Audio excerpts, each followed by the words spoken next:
Hi guys, James at Rampant Lion Reviews again for you today with another beer review. For this one, we are going to head over to Estonia once again, and we're going to have a look at yet another of the beers that I brought back with me from my recent trip over there. We're going to return to a brewery that has featured on the channel once before, albeit the last review that featured these guys was a collaboration beer with a Greek brewery who are also very good, but this will be my first kind of solo brewery beer review, or my first dedicated review to these guys, however you want to term it. But they've got a very good reputation.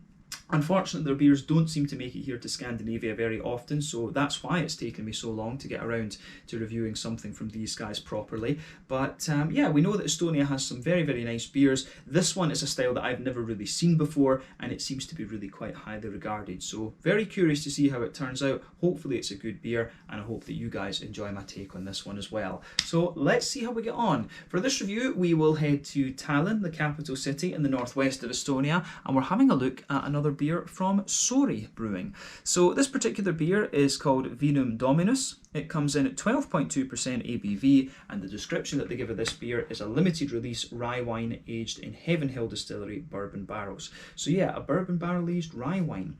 So yeah, very, very curious to see what this one has in store for us. I bought this beer at Coat in Tallinn, which is a really nice little beer shop in the old town. I would recommend that you go and check it out. If you go there after 5 p.m, the shop will still be open, and you can also enjoy their little bar that they've got out the back as well, which is great. But yeah, the woman who owns that shop, very knowledgeable about her beer. She goes all over Europe kind of picking stuff up. So yeah, that is definitely somewhere that you want to check out if you find yourself in Tallinn. This one cost me, I think it was €7, and for a 12.2% bourbon barrel aged barley wine, I think that's a very, very reasonable price, to be honest with you.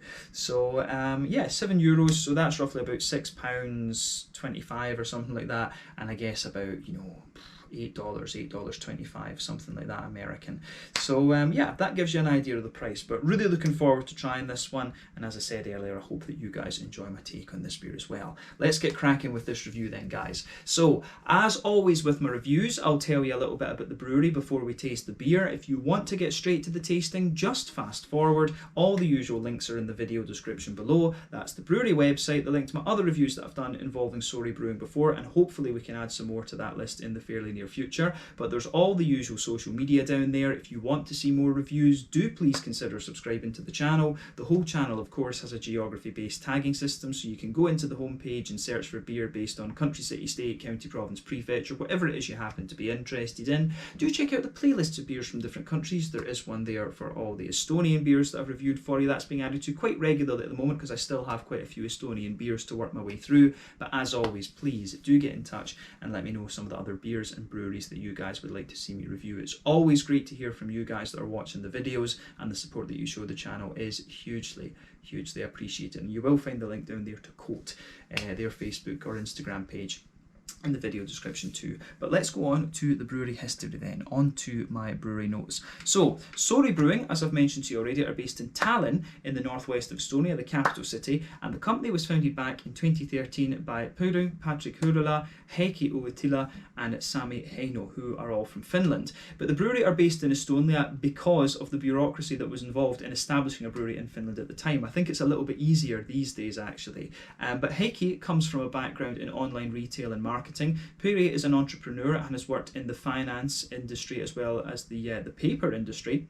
And he's actually got his own marketing business as well, from what I understand, while Sami studied microbiology and was involved in the brewing side of the business. But the three met at an academic beer society called BOSA, and they decided to start their own brewery because they felt Finland was really lacking in craft beer at the time. But early on, Sami decided to move on and work for the lab at Pojala, also in Tallinn, and now Heikki and Puri are the main men running the company. So in addition to their own funds that they put in, they managed to raise a further €500,000 from crowdfunding, which was done without any platform apparently. This was all just done kind of off the bat, if you like, which is pretty impressive. But they set up the brewery in an old Soviet-era factory very close to Tallinn Airport, and this is where they're still based today. But apparently, this was a restricted factory complex called Dvigatel once upon a time. But of course, it's now all opened up because the Soviets are gone. But later, They also received a €100,000 grant from Business Finland as well, and this has helped them expand and increase their operations in Finland too, which is great.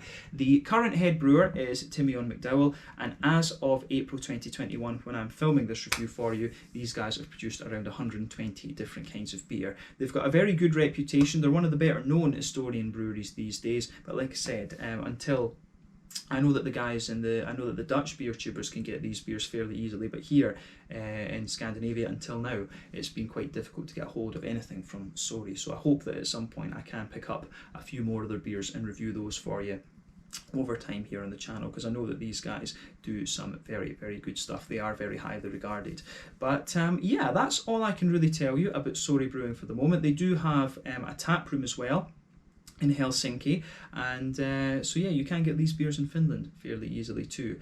But yeah, that's it for the history section of the video. If you want to learn more about these guys, you can check out the brewery website. You can follow them on Facebook and Instagram to keep up to date with all the latest goings on, and you can of course check out the Rate Beer, Untappd and Beer Advocate pages to learn more about all the different beers that these guys have done. One other thing I would actually like to add into this video, and when I went over to Estonia back in August of 2020 for my friend's wedding, it was kind of interesting because from the airport I walked over to the brewery, because it's only about 300-400 meters, something like that. I walked over to the brewery and it was closed, although it had said on their social media that it was meant to be open. So I wrote to them and just said, oh, have your hours changed because of the whole COVID-19 pandemic? And they actually wrote back to me and said, oh no, we're really sorry. There was something came up, and the person at the brewery had to leave, so it closed a little bit early. But please give us your email address, and we'll sort something out for you to come and visit the brewery. And what they actually did, they sent me a 10% off voucher for their web shop, which was really nice of them.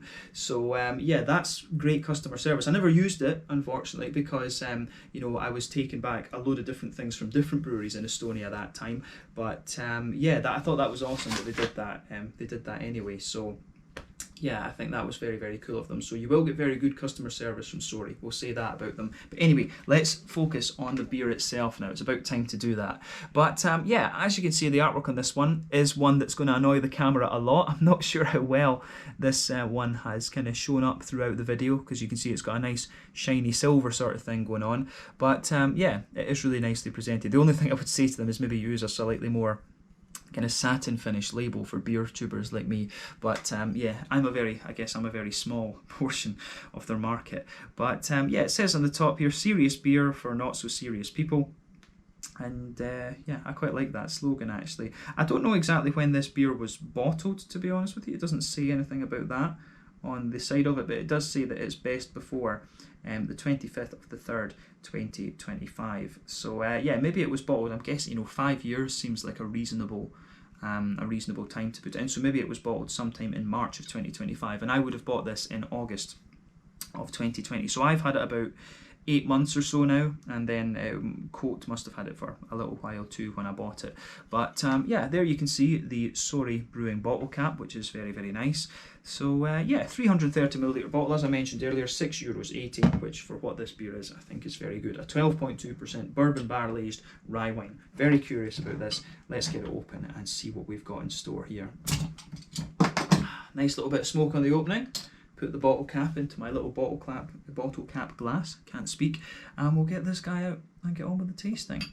So yeah, curious to see what a rye wine has in store for us. I've had wheat wines before. What was the other one? Yeah, we all know what a barley wine is, of course, but I've had wheat wines from Japan. I've never had an American example of that style, come to think of it. I've also had a black barley wine too, which was kind of interesting. So yeah, a rye wine is definitely a new one. And I actually have another rye wine, another Estonian rye wine in my fridge, which is from Tanker, and you'll see that one reviewed a little bit later on. But that came through Systembolaget here in Sweden, which was interesting. But anyway, before it disappears, you can see that this beer poured with about a quarter finger of a frothy, kind of fawn coloured head actually. It's faded away to be a very, very thin foamy layer, but there is a nice kind of thicker ring just around the edge of the glass there. When this beer is 12.2% ABV, it sort of makes sense that the head is going to fade away quite easily. That tends to be the case with higher alcohol beers. You don't get the head hanging around for all that much time. But yeah, it looks very nice. One or two big bubbles sticking towards the side of the glass, a few little ones going up towards the bottom of that head there. But overall, it looks very nice. In terms of colour, oh, this is a really dark sort of chestnutty, mahogany kind of colour, this one. I'm not sure how well you're going to see that on the camera, but I think you can see some of the light just coming through it there. So it's got a lovely, very dark chestnutty mahogany colour. It's almost got a little bit of a ruby kind of hint to it as well, which I think is very nice. So it's a beautiful looking beer, absolutely. I mean, if you think about a barley wine, if you think about a rye wine, what you would expect in terms of colour for a rye wine, it's not particularly surprising. You know, you would expect a barley wine to be this colour. A rye wine, I don't think is going to be too different in colour from a barley wine, to be honest with you. But yeah, it goes together very, very nicely. So yeah, nothing overly surprising about this beer in terms of its appearance. A lovely dark chestnut mahogany colour with a little bit of a kind of red ruby hue, if you like. So yeah, lovely looking beer, this one. Let's take a closer look at the aroma then and just see how we get on with this one. I'm so curious to see what this has in store for us. It does, that's beautiful. It does just smell like a slightly more grainy barley wine, absolutely. That's awesome. That really is very nice. You can smell straight away that this is quite a long boil beer. So that's something that affects the colour of your beer, of course. The colour of your beer is dependent on two things. One, the type of malts you use. Two, the length of your wort boil. The longer you boil the wort, the more the sugar's caramelised, thus you get a darker colour of beer. But it is dependent in the first instance on exactly what type of malts that you use. But yeah, this one, a barley wine like this is going to undergo a boil of like 4 or 5, maybe even 6 hours, something like that, and you can smell the highly caramelized sugars out of this beer already. But yeah, the aroma of this one is very very nice actually. But you can smell that big bourbon note out of it already. So if I remember rightly, Heaven Hill is a Tennessee bourbon whiskey. So yeah, you can smell underneath this beer, you can smell that lovely, big, smooth oaky note in there.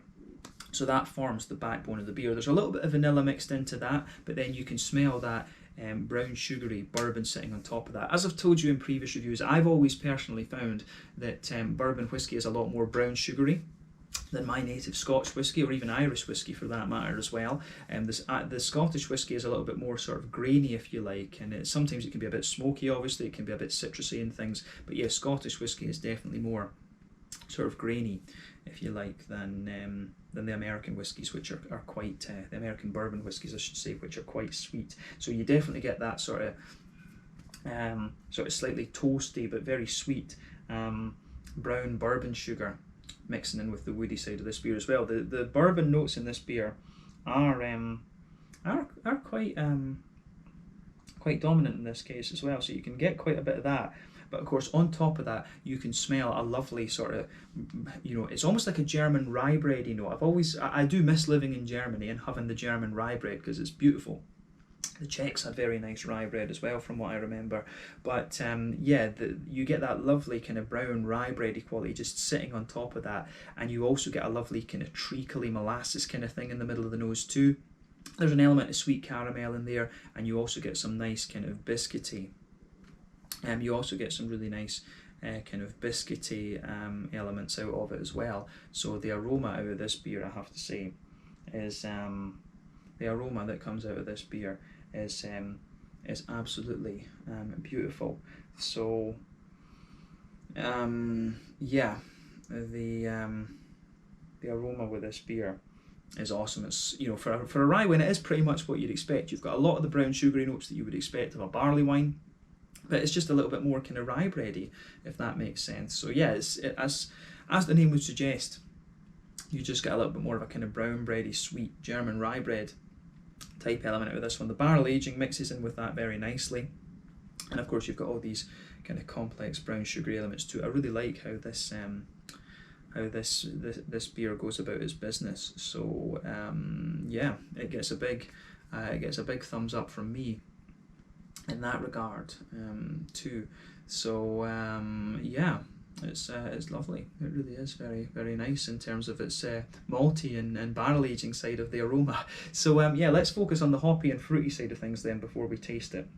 I always think it's so important just to have a sniff at the aroma of these beers and things like that. It's the same with whiskey and sake and stuff like that. You've got to let the aromas just open up a little bit and see what they've got. But yeah, on the hoppy side of things, so this one you do get a little touch of earthiness in there. You can still smell a little bit of the green component. Obviously, the longer that you age the beer like this, the more those kind of hoppy notes are going to drop out. But I still get a little bit of the green component in this one.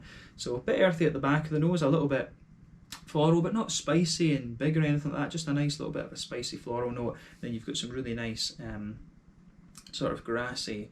You've got some really nice kind of grassy notes and a little touch of zestiness to it as well. So yeah, the aroma on the green side of things is quite nice, and it's holding up a little bit, which I like. I do like to have a little touch of green component in these beers, just because it gives them a little bit more depth, if you like. But the fruity side of this beer is really nice as well, and again, it's kind of what you'd expect. So you get a little bit of, the more that you smell of this beer, you do get an element of cakiness out of this, like a sort of Christmas puddingy fruit brandy kind of cake thing in there. There is a wee bit of that brandy aroma there, but for me, you get a little bit of raisiny note in there. You get a little bit of a plum. There's a bit of a kind of sultana, pruny, datey sort of thing. There's definitely a dried fruit element to this beer and the aroma there. You do get a little bit of a currant, and then there's a wee bit of a kind of black berry, I think, too. But in terms of the fruit, I would say actually the more that I smell of it, the more I think it leans towards those sort of sultana, pruny, datey, dried fruity notes.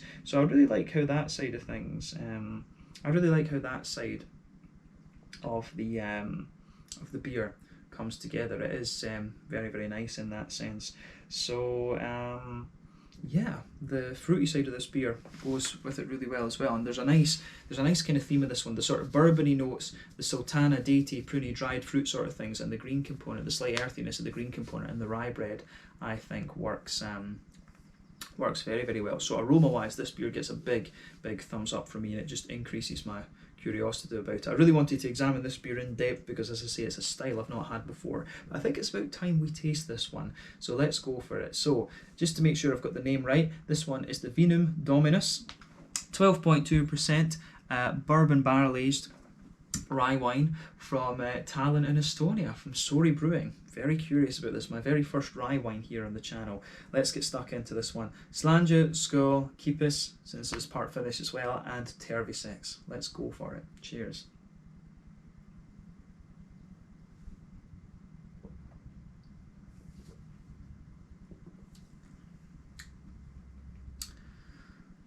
Ooh. That's a ridiculously smooth beer, that.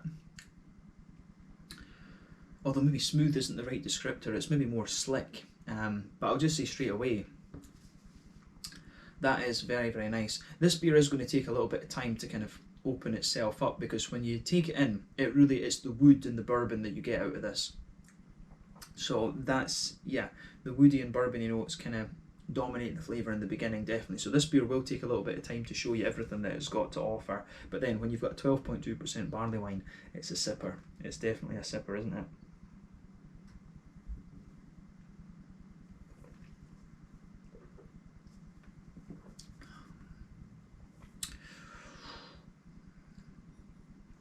That's a beautiful beer, absolutely. Yeah, I'm just going to say big thumbs up to Sori for this one. If this is what they're doing with their barrel aging program, need to have a look at some other stuff. I wonder if they've got some Scotch ales. It would be awesome to have a look at some of those, if they've got some of them in there, because that is really nice. And as I was saying earlier, like when it's a rye wine, it feels like a barley wine, but just with a little bit more of a kind of rye bready component to it. So yeah, this is a concept I could get behind, and on the basis of this one, I'm curious to see what the tanker one that I have in the fridge is going to be like later. Yeah.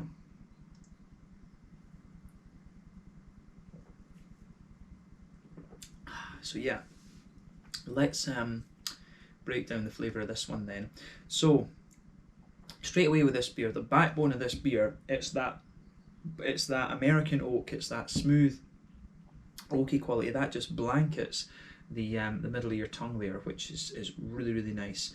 On the front, we'll focus on that middle third of your tongue just now. So you get that lovely smooth woody note there. As you move on to the kind of front half of your as you move on to the front half of that middle third of your tongue, you can get a little bit the more vanilla notes out of the beer, and maybe a tiny little touch of nuttiness in there. But the oaky side of this beer is really ridiculously smooth, and it just works very, very well. But you can feel on top of that woody layer, you've got a lovely smooth, very slick layer of that bourbon American brown sugar in there. I think that's really nice. That's the backbone of your beer, is that bourbon barrel thing. And it is quite prominent, but I don't think it dominates as much as the aroma gives you the impression that it's going to. The beer's a lot more balanced than that, definitely.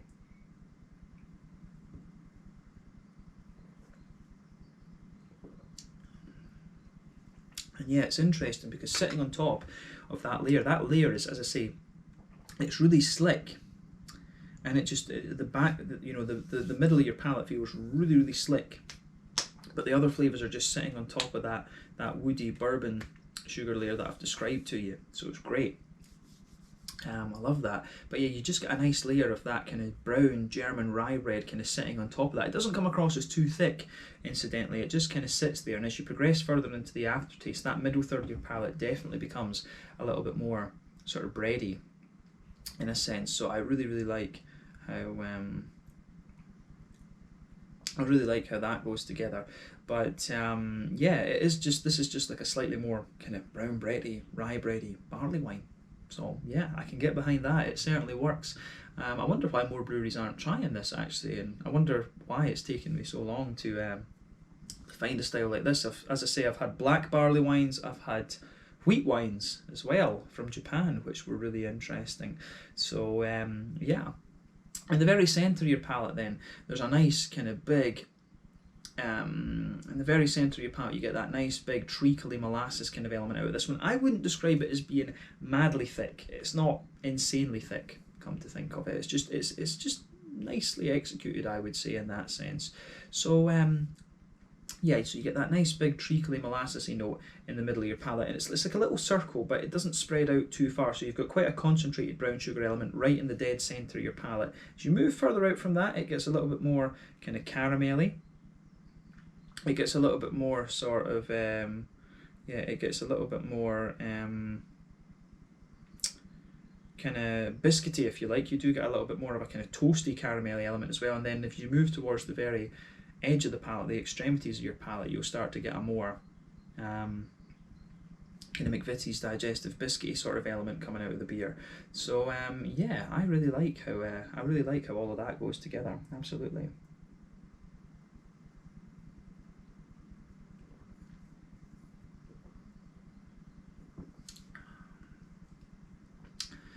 But yeah, that middle third of your palate in this one is absolutely lovely. The further you go into the aftertaste, you can feel some of the woody notes in the bourbon pushing its way out again. The beer does dry out to a slight degree, and it's the bourbon barrel aging notes that just kind of linger there as well, which I think is very, very nice. So yeah, there's a lot of interesting stuff going on with this beer for sure. Yeah, I really like how this one, I really like how it goes about its business. So yeah, this beer gets a big thumbs up from me. If you go to that border region, let's focus on the back third of the palate then. If you go to that border region between middle third and back third of your palate, you can feel the breadiness just kind of thickens up a wee bit. You get a little tiny toasty grainy note there, but then in the back third of your palate, it is all more about the rye. You can feel the rye and that sort of brown rye bready kind of note sitting on the back third of your palate there. Sitting on top of that, of course, you get the more kind of airy, yeasty flavours kind of sitting on top of that, so it's got a nice kind of almost bready, slightly doughy thing sitting on top there. So at the back of the palate, the flavour is kind of like this height, and you can feel it gradually condensing down on the back third of your palate. Then as you reach the middle, the border region, but the middle third of your tongue, it goes down like this, and then you've got a really nice kind of slick and quite condensed, you've got a really nice, quite slick and condensed layer in the middle third of your palate. So yeah, the malty barrel aging-y side of this beer and the yeasty elements as well are playing a big role. So I like how all of that goes together. So yeah, it works very, very well. So it's yeah, it gets a big thumbs up from me in that regard. I think this is a really interesting beer, and this is definitely one of the quirkiest ones I think I've reviewed on the channel over the last little while. So I'm quite excited about this one. The other thing I'm noticing is that, you know, you do get a little bit of a sort of cakey vibe builds up out of this beer the more you drink of it. Like I said, beers like this take a bit of time to kind of open up and show you what they're all about, but this beer's starting to do that now, definitely. So yeah. On the hoppy side of things then, in the back corners of the palate there's a nice little bit of earthiness there. It's quite a smooth earthiness in fairness, but as you move further forward the beer does develop a little bit of a herbal quality, and progressively as you move further forward it becomes a little bit more kind of floral if you like, but the floral notes are not big and spicy or anything like that. To be honest, when it's a barley wine that's been aged, it was aged for 12 months in the bourbon barrels from what I understand, and then the bottle itself, pardon me, I'm guessing from the date that's on it, it's been bottled in March of 2020 and I'm drinking this for you in April 2021. That's 2 years. Quite a lot of the hoppy character is going to have dropped out. If you drank this fresher, probably you'd get a good little bit of hoppy character to it. So it depends how long you take to drink this beer, but then round the front curve of the palate you do get a nice lighter grassiness there. But yeah, the green you can detect with this one, the green components are dropping out of the beer, but that's to be expected. But yeah, green component does give a little touch of depth to the beer, which is very, very nice. But yeah, for the front third of your palate then, the fruity side of things. So border region between front third and middle third of your palate, you can feel there's a little bit of that bready, cakey kind of element in there, a little bit of a graininess on top of it too. Then the underpinning of the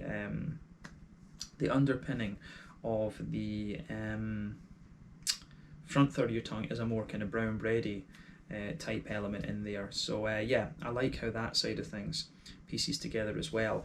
So yeah, that's the backbone of your fruity side of the beer. So a bit of cakiness at the very back of that front third of your palate, but then a more kind of rye bready base to it if you like.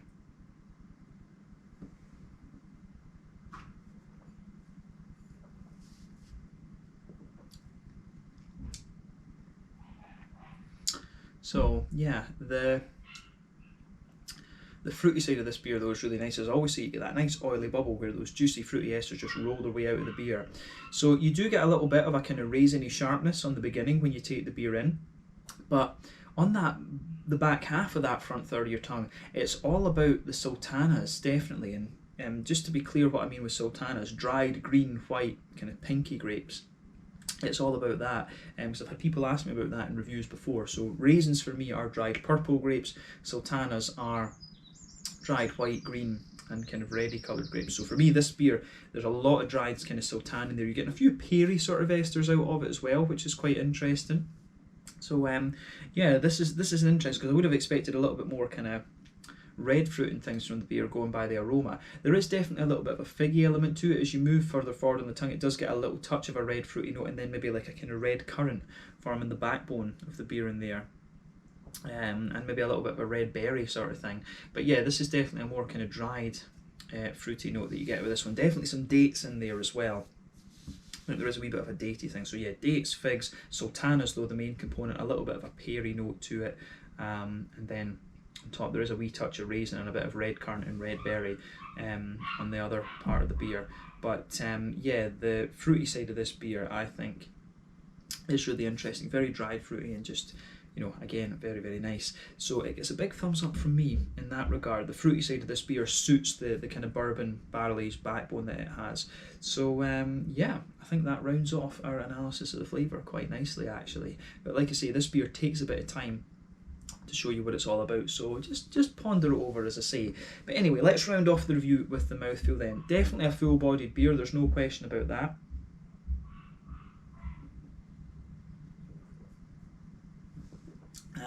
The carbonation is really, really smooth on this one, almost to the point where it's nearly non-existent. But you quite often get that with barrel-aged beers, and that's not a big deal. But as you go on with this beer, it gets slicker and slicker. It's got a really lovely slick and slight oiliness to it as well. It's not the thickest of beers we've come across, but I'd say it's really at that midpoint of the kind of full-bodied part of the spectrum. It's a lovely, lovely beer, this one, absolutely. In terms of IBUs, what can we say?